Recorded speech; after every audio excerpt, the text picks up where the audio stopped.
Welcome to Devine Intervention, shedding light on Illinois property tax.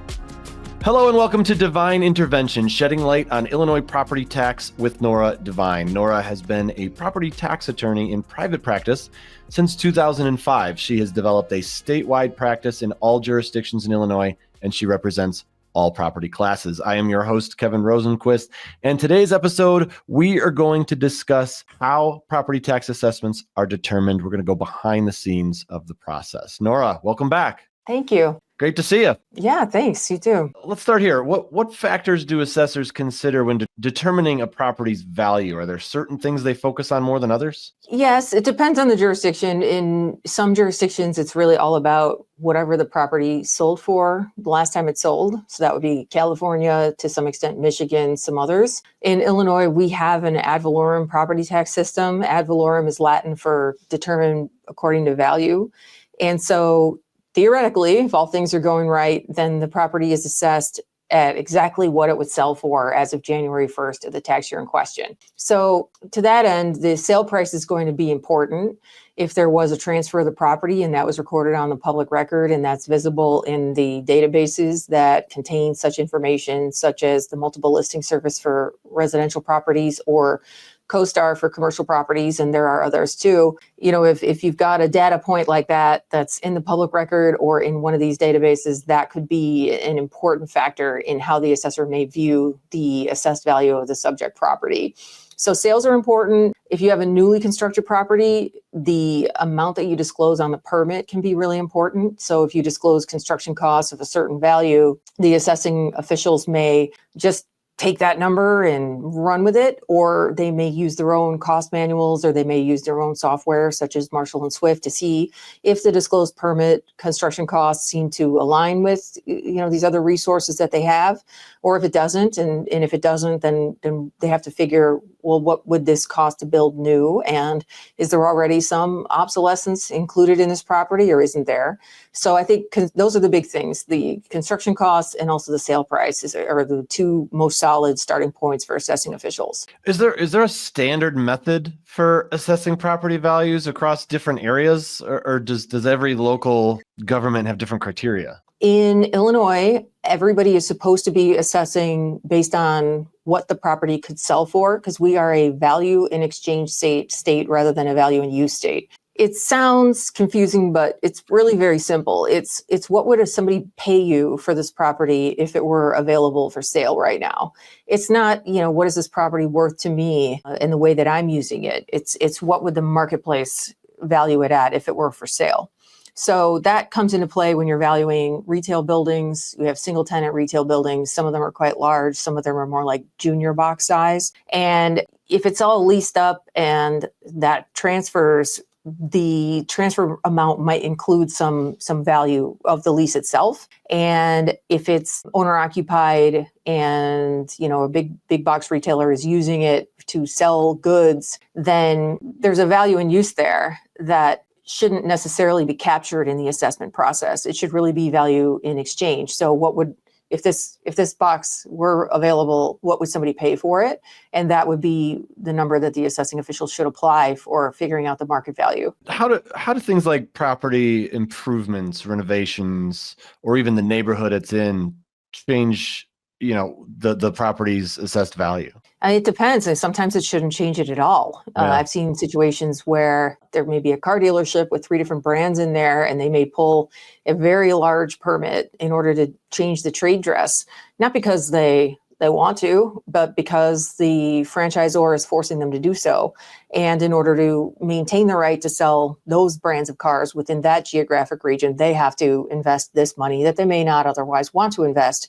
And importantly, nobody would pay them an amount that would cover the cost of that permit either. So you have on the commercial side, you have a lot of people updating their trade dress for reasons that have nothing to do with improving the property value. And the property value isn't improved when you ask the marketplace about it. Like if you put it up for sale and you see what somebody's willing to pay, they're not willing to pay whatever the bricks and the land were worth plus that trade dress improvement permit. So in some ways, pulling a permit doesn't impact the value for real estate purposes, or at least it shouldn't. And then on the residential side in Illinois, we do have something called a home improvement exemption, where the first $75,000 in market value that you have going into a property, if you put on, say, an addition or some new siding or a roof or a porch, or if there's some kind of an improvement like that you make, the assessing officials are supposed to automatically implement a home improvement exemption where they're not supposed to assess the first $75,000 in market value for that improvement for a period of 4 years. So those are two ways in which permits can impact property value. Does changes in the neighborhood affect anything? Yeah, I mean, on the commercial side, especially the retail side, you do see retail hot spots or hubs. They can have life cycles where for a period of 20 years, maybe 30 years, all the retail activity is happening in this one strip over here or this one part of town over there. And then you can see like those tenants may dwindle, those operators may move, and they all may kind of shift and move across town, or they may move across the municipal line because they may be getting better tax incentives, sales tax and otherwise, from a municipality nearby. So we've seen entire retail centers shift from one part of town to just over the town line or to the other side of town, depending. So on the commercial side, we've seen that. And on the residential side, we've seen, that subdivisions can enter a state of decline, and they can enter a state of rejuvenation and rebuilding. And so, which one do you have? And in any given municipality, you may have several subdivisions that are in decline, and you may have several that are regenerating. And so the assessors can equalize by subdivision. So they're able to bump one subdivision down, bump one up, depending on what the market data is telling them about whether or not these subdivisions are in decline or not. That's interesting. Yeah, I mean, I lived in Chicago for a long time, and I lived in the suburbs too, so I know what you mean by the different suburbs, but also, or the subdivisions, but also just the neighborhoods in Chicago. It's just so crazy, like how when I first moved there was neighborhoods I didn't go to. And then shortly afterwards, not that far later, I was living in them, So, I mean, it does. Yeah, in the city, we see rapid gentrification in certain areas. Yeah. Yeah. And right now there's an interesting and somewhat controversial ordinance that's been passed by the city council where they're charging very excessive fees for demolition permits for anything that's near the 606, which is kind of like a walking trail that we have here. It was an abandoned railroad, and they invested a lot of money into making it into a walking, running, biking path. And it kind of resembles the High Line in New York, if you're familiar. And then, so there was there's this enormous amount of gentrification going on from where that starts around Ashland Avenue, all the way west, all the way into the Hermosa neighborhood. They now have instituted this new ordinance that you have to pay enormous amounts of money if you're going to tear down any properties that are within a certain distance from this feature, because the people were being priced out of their neighborhood so quickly. Mm-hmm. Critics of that say, well, what if this was their retirement plan and they wanted, their idea was to cash in on this property and take the equity and make that into their nest egg and ride it into the sunset. Like, shouldn't they be allowed to do that? And doesn't this ordinance kind of chill the longtime property owner's ability to do that? So it is interesting, some of the things that they try to do to help gentrification. Are they helping? Are they hurting? I don't know. It's always a good debate. Yeah, it definitely is. It's very interesting stuff. So what role do market conditions and comparable property sales, the comps, play in the assessment process? It depends on which ones you're looking at. The current administration really pays attention to what the real estate investment trusts are doing. And to that end, it can result in some assessments that are too high, in my opinion. I think that just because a real estate investment trust is buying a multi-unit apartment building for a capitalization rate of 3, it doesn't mean that you should then go and assess every single apartment building in Cook County with a capitalization rate of 3, because you've got the reality of the situation, which is that 99% of all the apartment buildings in Cook County are never going to be an acquisition target for a real estate investment trust. So, how do you take that data? How is it relevant to apply that data to most of the multifamily housing stock in the county. And I think it's tricky. You have to look at a broad range of sales that are taking place between a broad range of market participants and not overly rely on just the very highest sales that are perhaps not representative of what somebody could actually gain if they tried to sell their property. Can assessors make mistakes when they use comps? Oh yeah. I mean, It's incredible that I have a job that's essentially based on government inefficiency. I mean, it's incredible. My job doesn't even exist in a lot of states because in other states, they rely so much less on the property tax to fund the schools. And in Illinois, we rely enormously. We rely way too much on property tax to fund the schools. So that's why we have the second highest property tax behind New Jersey in the state of Illinois. And it's not going to change anytime soon. It just seems like the residents of Illinois really want to exert that local control over their school's budget. They don't have much appetite for sending all the money to Springfield and hoping that they get the money back in adequate quantities to fund the way that they've been running their school. So we are stuck with this system that the schools are overly funded by the property tax, and it's done so at a very local level. That's a plus and a minus of the property tax system because they're collecting the money locally and the money's staying local. It never leaves further than the county seat, and it's being redistributed locally to school boards that are being run locally. And that's a different feature compared to a lot of other jurisdictions. A lot of other jurisdictions are sending a lot of tax money to the state at the state level, and then the state is putting a lot more money toward the schools. So there are mistakes, and mistakes can be big. The mistakes can be based on incorrect property characteristics. Mistakes can be based on a misunderstanding of what to do when you notice that a property sold from one owner to another. Do you just take that value and take it right up to the sale price, without regard to what else is going on with other properties that are similarly classified in that area? Because the state constitution says you can't do that either. The state constitution says that everything has to be assessed uniformly. And so you're not allowed to spot assess and just chase the sales and, well, these 10 sold, so we're going to reassess them. And these other ones, well, we don't know what they're worth because they haven't sold. That's not an answer. An assessing official can't say, I don't know what it's worth because it hasn't sold. The assessor's job is to look at what has sold and to apply that data insofar as they're able to all the similarly classified properties in that area. Are there common errors or inaccuracies that you see happening during the assessment process that homeowners, property owners, business owners should know or watch out for? Yeah, I think it's really hard to assess complicated tax base just because the data is either not available or it's not in a format that's easily utilized by the assessing official. So when you have all these income producing properties, maybe they're apartment buildings, maybe they're retail buildings, maybe they're office buildings, maybe they're industrial buildings, you can only assess based on the information that you have. And what do you have? Maybe how big is this building? How much land is it sitting on?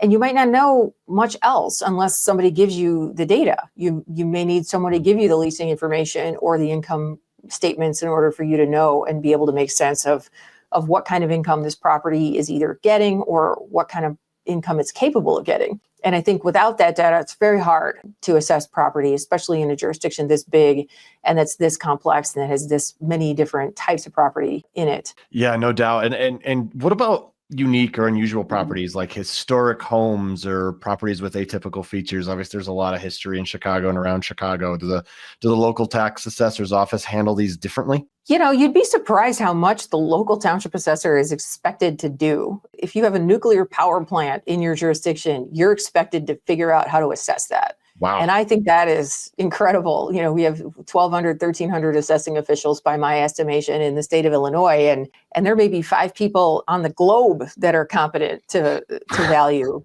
a nuclear power plant. So if you're the assessor and this asset is in your jurisdiction, what do you do? I think that's difficult. And these days, when you see a big mega project going in, like a new sports stadium that can handle 70,000 people, or, there's a lot of talk about what the Bears are going to do. And there's, if you look in our property tax code in the preferential assessment section, you'll see an entire section about the United Center, because that was a public-private partnership.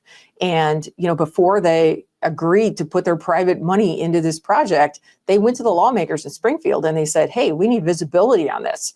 We need to know what these taxes are going to be. We need to know how they're going to be computed, and we need it laid out and we need it codified in the statute before we put our money up. So with the most complicated properties, such as those types of mega projects, they are wise to seek clarification from Springfield before they move forward. So for the most special properties, that's what we see in Illinois. I don't live in Chicago anymore, but I'm still a big Bears fan, and I'll be sad if they move to the suburbs. I will. Well, it's not just unique to Chicago. It's coast to coast. It's a lot of these mega projects, stadiums and so forth are private-public partnerships. And there's a hesitancy, as you can imagine, to put your money forward if you don't have a lot of clarity about how you're going to be taxed in terms of property tax. Absolutely. No, I get it. It still make me sad though. So if a business owner, property owner, homeowner believes their assessment is wrong, what steps should they take to investigate and potentially correct the issue? I mean, I think the quickest way is just to talk to a property tax attorney. We are incentivized to tell you that you are overassessed. And because we don't, we almost always charge on a contingent basis. We only charge money if we save you money. So, I mean, if somebody who's incentivized to tell you that you're overassessed tells you that you're fairly assessed, you could pretty much take that to the bank, as they say. And then if there is a way forward, if somebody thinks that there is an argument to be made, then, using that person to move forward would be the easiest thing to do. If you want to try to go on your own, as I've said in past episodes, you check the property record card, you make sure there's no errors, you approach the assessor, you explain to them why you think that your property taxes are too high. Either the value is wrong because it's too high and you couldn't sell the property for what they have it assessed for, or you're paying more tax than other properties in your neighborhood. More specifically, your above ground living area is assessed higher per square foot than everybody else that has a similarly classified house in your neighborhood. It's hard to do that research sometimes. So that's why it's good to get advice. Sometimes they don't want you to have the research. So if you go into the assessor's office and you say, I'd like to research whether or not my assessment's uniform, they may sit you down at a computer terminal that's running a DOS system and say, good luck. Yeah, our record, you're in there.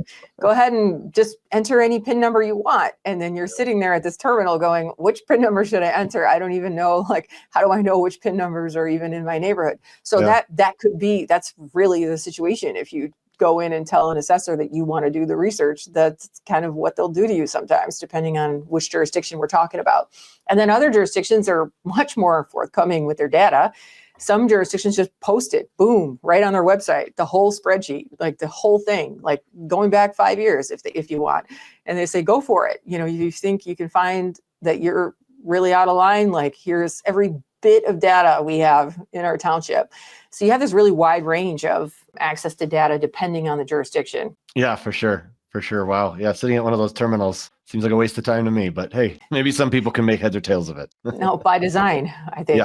Yeah, exactly. All right. Well, thanks for joining us on Devine Intervention, shedding light on Illinois property tax with Nora Devine. To connect with Nora and the team, visit thedivinelawgroup.com. And of course, be sure to like and subscribe to our channel. Nora, so good to see you again. Thanks for your time. All right. Nice to see you. Thanks for watching. Be sure to hit that like and subscribe button and leave us a review in the comments.